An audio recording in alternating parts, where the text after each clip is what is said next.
Welcome back to SouFLoTV again, everybody. It is your host with the most. This one right here, very controversial topic, and I need your opinions in the comment section below.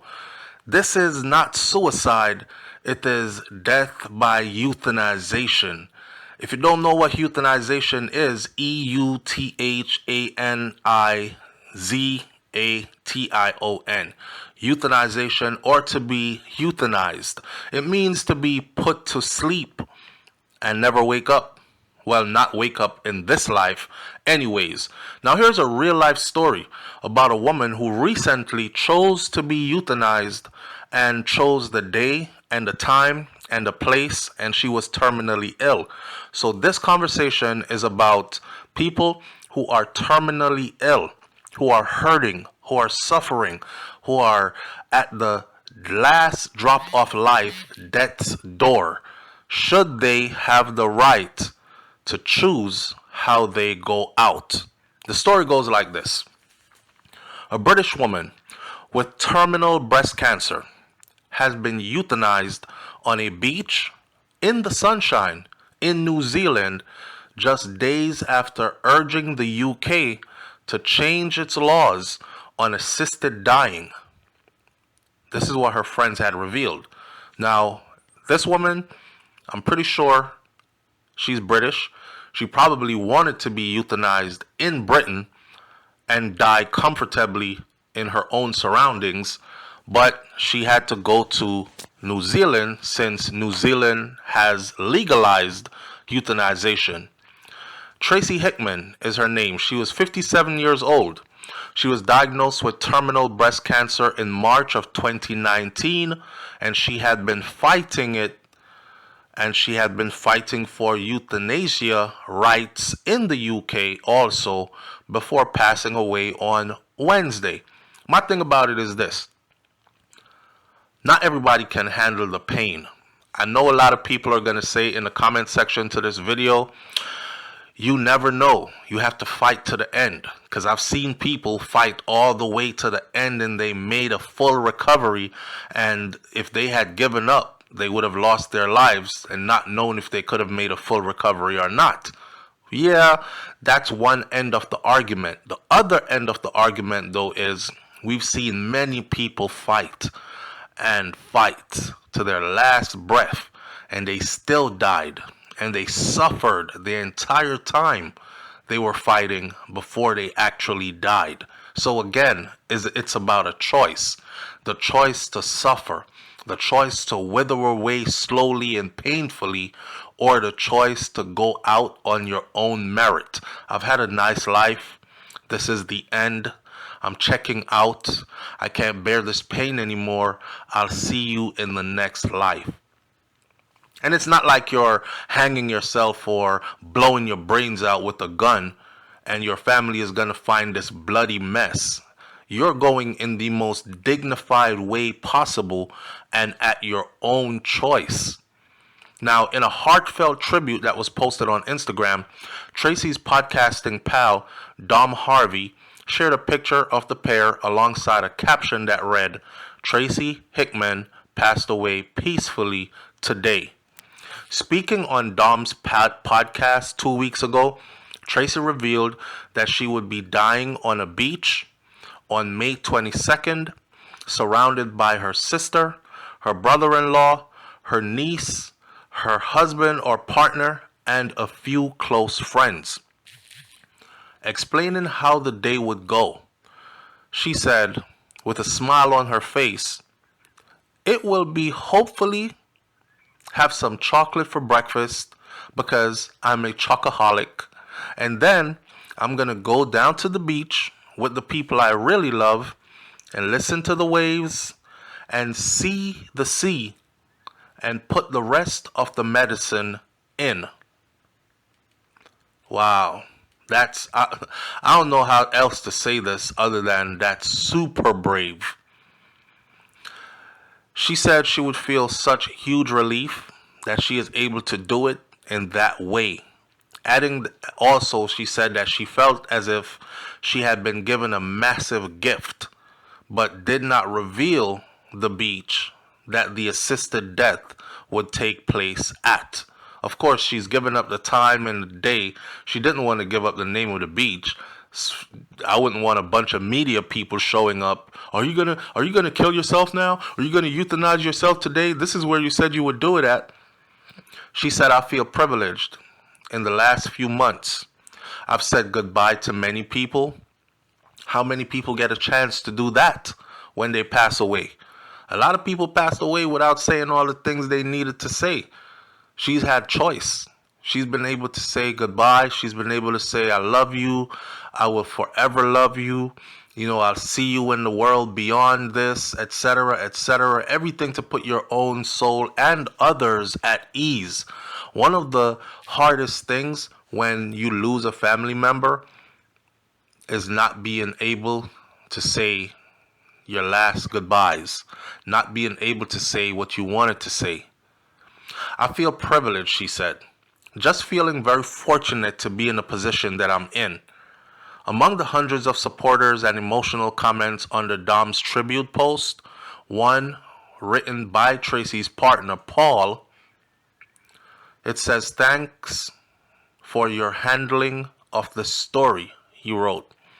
It has been sensitive, and the family really appreciated how you brought it to people's attention in a way that allowed her to raise the awareness she wanted to raise without sensationalizing it nor seeking attention from it. Thank you so much for turning the simple legacy she sought for her young great nieces and others into something really special. Tracy was euthanized in New Zealand, where it has been legalized since 2019. Just days after sharing a defiant message on social media where she claimed that she was at peace with her decision to end her life on her own terms. Last week, the British national told her fans in a brave statement, "The closer it gets, the more peaceful I feel. But I'm so sorry for causing distress to my family and friends, although they understand. They know she's in pain. They know she's hurting. They know she's fighting and she's not winning. They know that she cannot take anymore because she's expressed that to them. Sometimes we want our family members to be around forever. Fight through it. Come on, be strong. Fight through it. And the chemo and the throwing up and, but that's selfish because that's actually what we want, and their life is not our life. So what they want for themselves is what should really matter, and this is what Tracy was advocating for. The alternative is to live for another couple of months or so, but have an uncertain and a painful death, she said. Tracy often spoke out on laws around assisted dying in the UK and used her online platform to fight for others in her position to be able to decide when the right time is for them to pass away. Look at what New Zealand has done, and then do it even better, she said in her message to UK politicians as they were speaking to The Guardian. Look at what New Zealand has done, and then do it better. There's a lot of focus on the right to life, but people should have the right to peacefully, gently die or death as well. Wow, that's powerful. Now, in New Zealand, laws brought in under the End of Life Choice Act in 2019 enables competent adults to choose an assisted death under the strict conditions that they have a terminal illness, that they are aged over 18 or over and have 6 months to live. So you got to be a short timer, not much longer left for you to live. You fought the good fight. This is it. It's coming down to the end. It's going to be painful at the end. I don't want to go through that end pain. I've seen others go through it. It's wicked painful. Linda Clark, Tracy's sister who lives in the UK, echoed her calls to the UK government. If Tracy was still in the UK, I would have to watch her go through a horrific death, is what her sister said to the British newspapers. Tracy was diagnosed with breast cancer in March of 2019 after she went for her routine mammogram despite being fit, despite being a vegetarian, despite being a non-drinker. She didn't consume alcohol. She was a vegetarian. She ate healthy and she did her regular checkups. This is one of the cases that make me say, listen, live your life, man, because what is for you is going to be for you regardless. And I've seen so many cases like this where people do everything to stay healthy, to starve off diseases, to make sure that they don't catch certain things or develop certain things in their body. And the things that they run from or prepare to not have the most is the exact thing that they end up with. The mammogram had detected a malignant tumor in her left breast, and within 2 hours, a doctor was talking to her about a mastectomy and the possibility of chemotherapy. It was so confronting. 2 hours after a standard mammogram, I was sitting there talking to this doctor about mastectomies, having my breasts removed without anyone there to support me, she said. Tracy was diagnosed with HER2 positive breast cancer or HER2 positive breast cancer, which is a form of cancer that is generally more aggressive than others. A left side mastectomy was carried out and 12 grueling weeks of chemotherapy followed. They had already removed one of her breasts. She said she suffered side effects such as hearing loss and something that is called chemo brain. But the cancer receded. This allowed her to return to work and run marathons and get back to her healthy living style. But in October of 2021, Tracy revealed that she was watching television with her partner, Paul, when she noticed numbness on one side of her face and fingers on the left hand. My first thought was, is the cancer coming back? She said. A brain scan did not reveal any abnormalities, with a neurologist suggesting that it may have been a form of migraine, just a headache. Tracy had her suspicions though, and she was concerned that her symptoms could be related to her previous cancer diagnosis, but her worries were shut down by the neurologist. Then the seizures began. In November of 22, when Tracy revealed, I suddenly could not speak. It was like having a stroke, right? I couldn't form a sentence, and I was numb down one side of my body. Numerous visits to hospitals and healthcare centers were made, but to no avail. Medics couldn't seem to deliver an explanation to Tracy's worsening symptoms. It was only in February of 2023 when a seizure took place in front of a neurophysio that Tracy's oncologist was finally notified.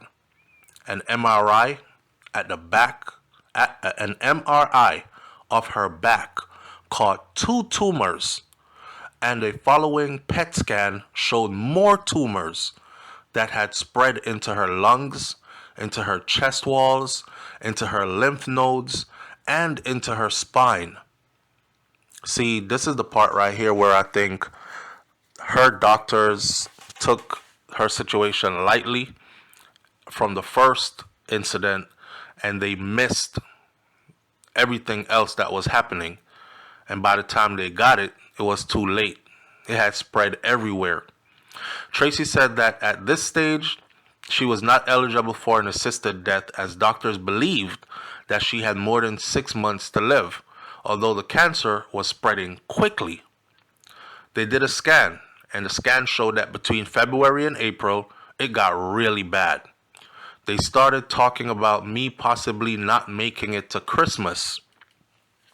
She said she even considered suicide by refusing to eat or drink just go on a hunger strike and starve myself to death. Tracy was terminally ill, but there was treatment available to try to give her more time, with the possibility of it even adding 8 years more to her life. But she revealed that she was torn between battling for more time or declining the treatment to let nature take its course while making the most of the time that she actually had left. She decided to give treatment a try one more time. Now, after further rounds of really harsh chemotherapy, she lost another 20% of her hearing. At this point, she's going deaf.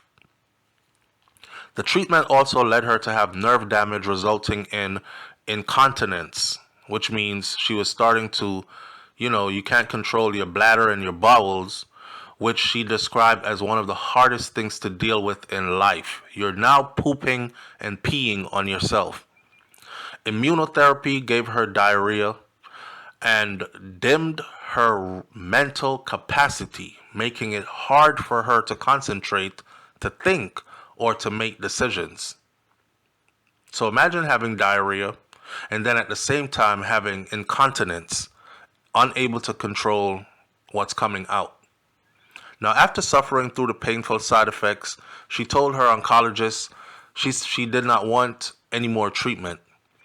Her prognosis changed in March of this year when doctors discovered dozens of tumors in her brain and advised that she probably only had about 3 months left to live. This, she said, was a huge shock and led to her taking morphine. Following her diagnosis, Tracy applied for an assisted death through New Zealand's simple process that includes an assessment from 2 doctors. A medical team administered her drugs while she relaxed on a beach until she lost consciousness within a few minutes while listening to the waves calmly and surrounded by her family.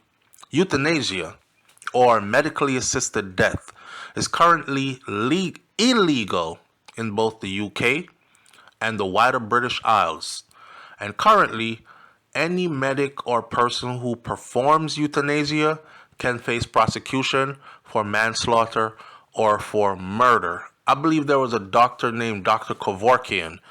Go look him up, who started this back in the day. Now, even helping a terminally ill person take their own life, called assisted suicide, this is an offense in England. It's an offense in the US. It's an offense in many places, Wales and the Northern Ireland, and it's punishable by up to 14 years in prison. Now, while no specific law on assisted suicide exists in Scotland, helping someone end their own life could lead to a prosecution for culpable homicide in circumstances where a court determines a person's death was not entirely voluntary. But Tracy was not alone in her fight to make assisted dying legal in the UK, as cancer-stricken Dame Esther Rantzen also echoed calls to legalize this practice. The person named Rantzen led a chorus of dismay after a report by MPs into assisted dying failed to deliver any clear-cut findings or proposals in February of 2024.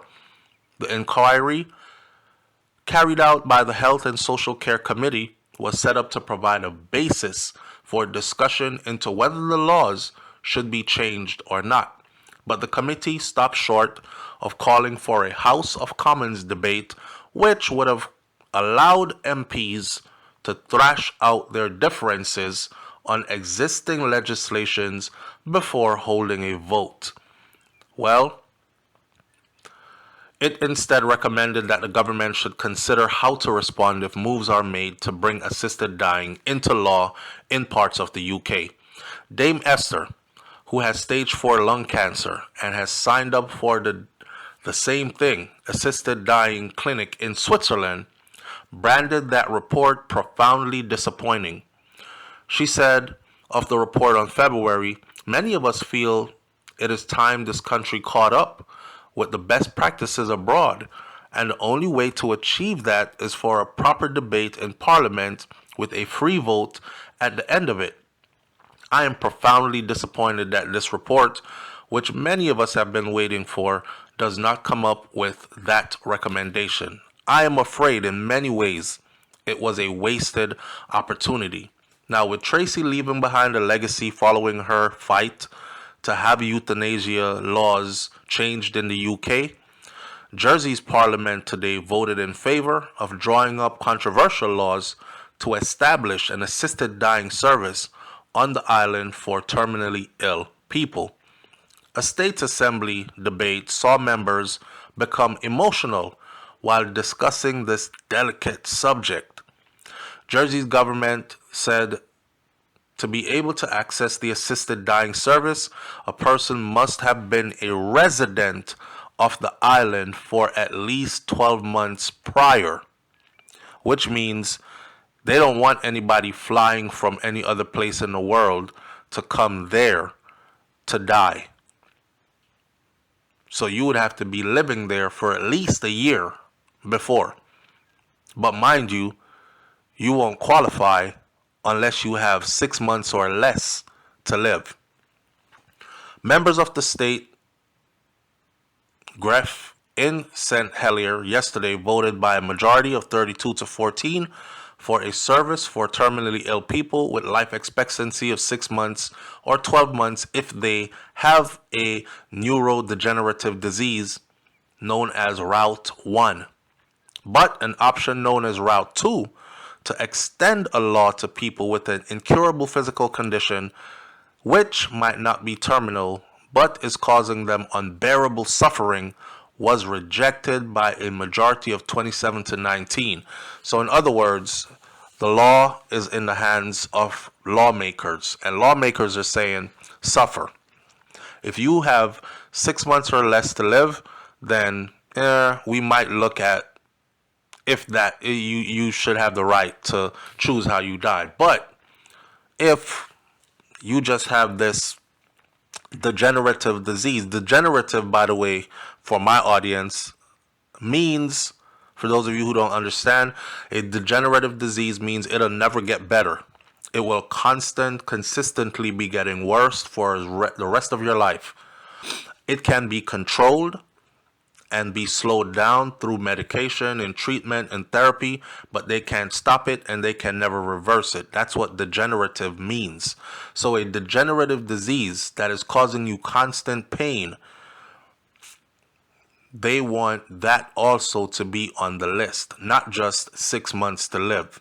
Now, I ask you, the audience members listening to this, leave your comments in the comment section below. This is a real tricky one, and I don't really know how to feel about this. But I think that if I was in a situation where I was going to be dying, choking, vomiting on myself with my mouth wide open and my eyes rolled back, and that was my outcome, pretty much, my choice, or to go by euthanasia, where I can plan ahead, put all my ducks in a row, so to speak, everything is in order, say my goodbyes, plan my place, location, and go out that way, I think I would choose the latter. I'll catch y'all on the next video, man. It's SouFLoTV. I'm out. Peace.